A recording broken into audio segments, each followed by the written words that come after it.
Oh, hi. This is Museum Kids, and this is... William Harris. I'm an archaeologist with Mississippi State University. And we're on the Ingomar Mounds. So. I'm an archaeologist. I work for several companies, but I'm affiliated with Mississippi State University.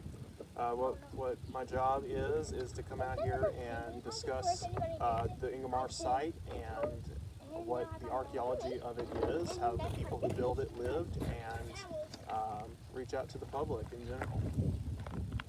So, what's the stuff on the table? What do they do? So the stuff on the table here I have in this case are pieces and fragments of pottery that date to the same time period as the Ingomar mounds were built. Pottery and stone stools like these spear points here and this unfinished one right here. They had made this and threw it away because it weren't able to work on it. But these pieces of pottery are little fragments of what were previously whole pots, whole vessels that broke apart for whatever reason. Pots and vessels break, and we find these and we can use these to date how old a site is and when it was made. So how did you know that, do you know like when they were made and stuff? These were made, I would say these come from pots that were between 2,500 and 1,500 years old. So how do you know that whenever they were made? When we find these pieces of pottery, we can find them in pits that often have things that we can radiocarbon date, which allows us to scientifically measure the time since something died, like wood. When wood died, we can see how many years ago it dated to. And when we find these pieces of pottery in association with things like that, then we can get exactly how old they are in general. So what is like that right there and that one with the hole in it? All right. So these are little stones. This is a real one that I brought for display. These are called nutting stones, and these are very common in Mississippi. And what they are is they were stones that were used for... Is that like an acorn or something? Yes, or this is a hickory nut. And they would take hickories To break it open? and they would get the nut meat inside of it, and they would take it and eat it. These stones, we find them at we found thousands of these in Mississippi alone, and they were used for thousands of years to make food and to help break up nuts for food, because before European people came here, they had very few sources of things with which to make bread other than corn. And before, I would say about 1,000 years ago is when they started growing corn. And before then, all they had were nuts to make bread and other things like that with. So could they make so if they had like pecans or something, how would they make bread out of just pecans or something like that? Well, so Because they didn't have milk, did they? No, what they would do is they would break the nuts, they would boil a big heap of broken nuts and get all the meat. So wait, and would all they put it over the fire? Is that how they would Like, boil do it? they, so Put it with in the water pottery, and would put they it use over? that? They would use it, they would use a pot that these are fragments from, and they would put water in it and boil it over a fire and let the oil come up to the top and take that and the meat from the nuts and use that to make bread and little similar things. That is a mussel shell. That is enough. Say it looks like a seashell. Uh-huh. Well, Too big to be a seashell. mussel shells come from the rivers around here. Anywhere in the south or in Mississippi, in the freshwater rivers, you will see mussels like that growing naturally. Are these the same way? Mm-hmm. The same kind of thing. It's a mussel shell. And the Native Americans who built Ingomar, one of the things they ate was they would gather up those mussels and they crack them open like oysters and eat them. Between the hickory nuts and the oysters and the other foods they gather naturally. That is. Kind of like Did the Indians kind of just... deer meat or like coyote meat. Did Yes. they introduce Elephant how to meat. like make food? Rabbit meat. I'm sorry now? Did the Indians like kind of introduce food to the world? Like No. introduce how you make it? No. They brought their own ideas of how to make food with them where they went, and so did European people when they came to the New World. And But yeah, what you were saying, they would hunt every kind of animal. And Yeah, whenever I was up there earlier, Mr. Jill said that they had elephants here and woolly mammoths. years ago, but at this time when they built the mounds, they had been gone for 10,000 years or more, unfortunately. He said that they all died out because they ate them. That's exactly why. They couldn't tolerate it getting warmer when the Ice Age ended, and they couldn't tolerate people hunting them, and so they all disappeared. And by the time these mounds were built, they were long gone for So 10,000. does anybody know where they went? Oh no, they were all killed and eaten. They were all hunted by the Native Americans. This is a pipe. Because the Ingomar mounds are a burial mound site, the Ingomar mounds often have had artifacts found in them that are often found in other burials. So this pipe is a kind of pipe called a monitor pipe. What it was used for was it was smoking. Put the tobacco in here and smoke it like this. If you see, there's a tiny little hole here. These pipes, yeah, this is a reproduction. This is not the original one, but these pipes like this are found all over the eastern United States from this time period when Ingomar was built. And they were traded from place to place, and several have been found in Mississippi. How do they make them? What they would do is they would take a, It kind of looks like iron and metal. well, what they would make is a stone. They would take what's called soapstone, which is a really soft, really soft Like kind of, gravel. yeah, exactly.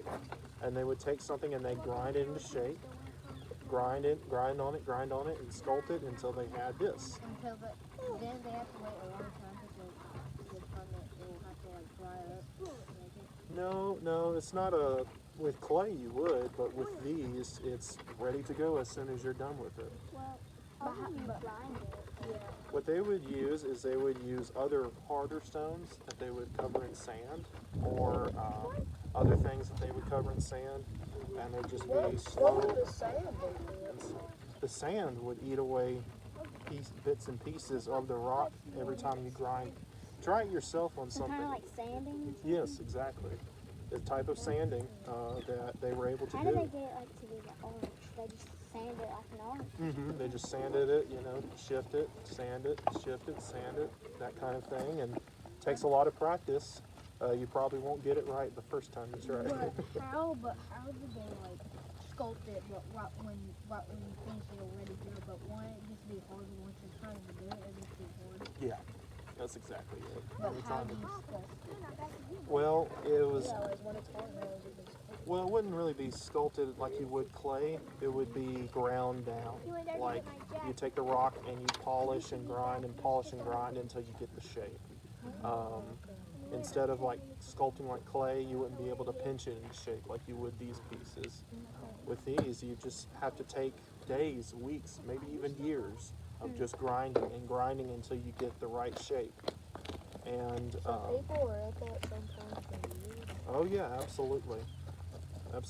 But I bet you some of them had grown to be pretty good at it, and they could get it done quicker than that. Maybe like spinach or something, maybe?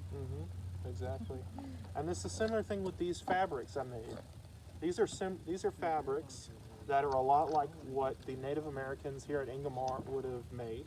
These are samples. They're not original, but Have y'all found any original ones or anything? not like that? at Ingomar, but at some sites like in Tennessee, we found samples of these fabrics very similar to this. Where did you even find them at? We'll find them where there's no oxygen, like deep in the ground where it's really wet and air can't get to it and rot it. How do you, how do you breathe if you have enough oxygen? Oh, well, when we excavate it, when we dig out the ground where they're buried, then, we can breathe just, Like make a big hole so the air can come through. that's exactly right. So like what type of dig down?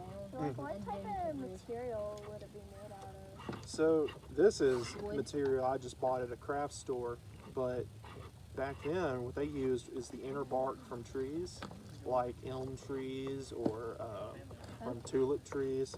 they would peel, if you ever peeled bark off a tree, you can see there's little fibers, or fibers like she's making over there. What's that called again? That's called yucca, and those are, and she Isn't also, it like corn leaves where you scrape off So the she green got stuff that and then in you pull it and you make yarn out of it? Mhm. Like this, oh yeah, She had that for a year. I'm sorry? She did that for a year. Oh, I'm not sure. But what I I did, asked her how long would it make to make a blanket out of that, and she said 2 days. oh, really? Oh, Well, that would be interesting. very short. With these, So maybe like 24-hour process for sleeping. yes. You never know what you need. 48 Usually at night it's just 10 hours, so Mhm. pretty much you only have, so I usually get up at 8 and I was about an hour outside. So, how come, would they make thicker yarns than Mhm. other ones? They made all kinds of different sizes of yarn. I've seen yarns that are as thin as this little piece right here, and I've seen yarns that are thicker than this. Have they ever made did they make something to eat with out of this? Like pull out one, kind of make chopstick type stuff? Chopstick Pretty cut? much Yeah. 13, Oh, I have no idea. 13, you have 13 hours in a day and you have 10 hours at night, so that'll be 23 hours. Mhm. So that's incorrect. Because there's scientifically proven 24 hours now. That's right. Sorry, I had it wrong, mister.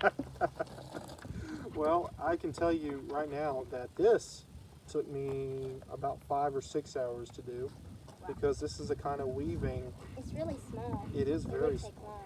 It would take very long. It's a kind of. Did this take longer, or did it take shorter? This took shorter because it's so big, and because what I did was I braided these up and down strips, and then I just twisted these together, and it took only about an hour or two to make this. So how did you do the knot? Oh, I just tied it Not like, the knot? yeah, you ever tied your shoes, just overhand and then pull, and that's all you have to do. This material, it's so thick and coarse that it'll just stay together. But these, a lot of these fabrics that these Native American peoples made, some of them were surprisingly small and fine, and some of them were very coarse, depending on what they needed them for. Did they ever use hair? Yes. Like cut their hair off and make it? Well, I Or don't know. did they use horse hair? They probably use coyote hair. They probably use coyote They hair. probably used Deer the hair. hair that they killed from animals. Yes, that's exactly That it. they used the torpedo type thing over there. The spear.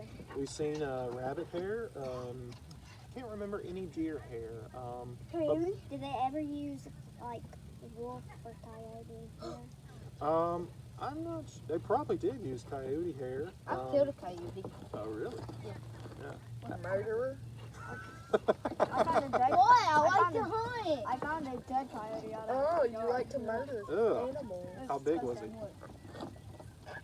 don't know. So do I. Oh, it was huge. A lot of the animals y'all see and interact with, they had to interact with them too. They didn't kill animals. Did they? I asked her if they killed any birds, and she said they probably had to throw that spear thing up in the air. Mm-hmm. So Well, they probably use a had bow and good arrow. I'll probably aim. use a bow and arrow. They must have had a good They didn't aim. have bow and arrows So- back Uh-huh. yep. then. She said they didn't. So bow and arrows started appearing about 500 years after these mounds were built. So bow and arrows. So all of the spears and things that they used, the weapons they used, would have been spears and throwing spears that these kinds of big points would have been on the end of. They did not have the bow and arrow until hundreds of years after the last mounds were built. Did they used to have a stick and did they use vines and rocks to make it? Mhm. To make the point and How would they make an arrowhead? But they, Would they just get a piece of wood and then just keep on shaving and shaving and shaving and shaving? what they would do with an arrowhead is they would take a big rock that could be flaked off. Yeah, well, that one is a little too cool. Well, a little too big and too coarse, and this is the kind of rich rock you find in rivers. What they do is they take a stone or an antler or a stick, and they put it on their knee here, and they whack it and knock little. Wouldn't they? uh, Wouldn't they just hurt. Is there any more It does blood? hurt. It hurts really bad, but you have to do it or else you won't get your arrowheads. Is there any more blood? No, we're out. Sorry. If you ever So, watch, whoever has any more blood. if you ever watch I do. Pocahontas, like it says like how they did it. Mm-hmm. I'm about to Yeah. make a glove with spikes. You hate Pocahontas? I don't like any princess It's animals or anything adorable. like that. Well, I'm Pocahontas about is to a make really a good movie glove. when I learned about Indians. Coin. I see. The only thing I watch is Elvis. You watch Elvis? Yes. Right. Elvis Presley. Yeah. You good? How did they how did they make like bread out of just nuts and nothing else, or did they use something? They used to water. They used to water. Yeah. Well, And they wheat. I well don't they think didn't they had any. they didn't have wheat. They didn't grow anything until about 1,000. Did they maybe use something by corn or something? They didn't start growing corn until 1,000 years after these mounds were built, and they only started growing corn about 1,000 years ago. So 1000 AD about, and what they use with to make a hickory nut bread is they would use just the oil in it and use the nut meat and just shape it and bake it or fry it. That's interesting. You can try it yourself if you go home. You can make bread. It's not very good bread, but you can make bread Is with it bitter? no, Or I'm not sure my mom would agree. Does it not have flavoring?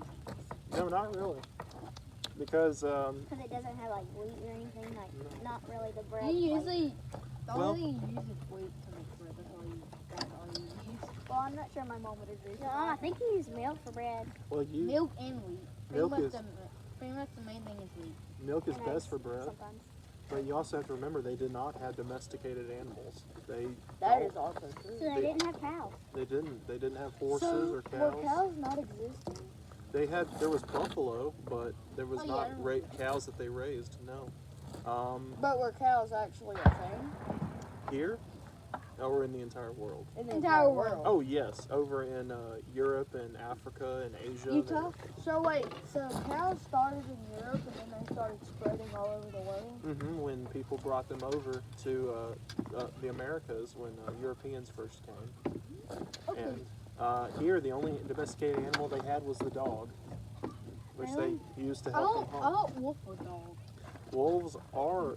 Dogs come from wolves. Dogs were domesticated. Dogs are descended from them. They are, absolutely. They are definitely from the same family of wolves. Oh yeah. If they weren't from wolves, they wouldn't be as mean as they are. They wouldn't look as dogs, like dogs kind of. But the only thing is wolves are a little bit bigger than dogs. Mm-hmm. They're wilder, and if And they had the same noise. I swear, Mhm. I'm just like so Ah.